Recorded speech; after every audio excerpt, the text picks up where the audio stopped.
Okay, so verse 20, I was really touched by the idea of the patience, who once disobedience, when the patience of God kept waiting in the days of Noah during the construction of the ark, which a few, that is 8 persons, and brought safely through the water. Only 8 people then, but in Romans 2:4, it cross-references that verse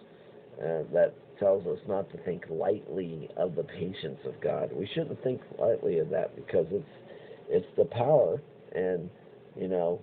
as he goes through and says safely through the water, and corresponding to that baptism now saves you, the removal of dirt from the flesh, not the removal of dirt from the flesh, but the appeal to God for a good conscience through the resurrection of Jesus Christ. In other words, what Christ accomplished can give us a good conscience,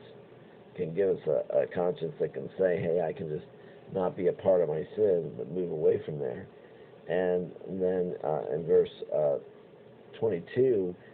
we're talking about the current position of Christ at the right hand of God,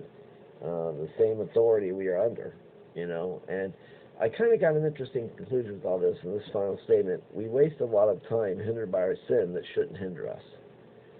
We're hindered by sin because we're focused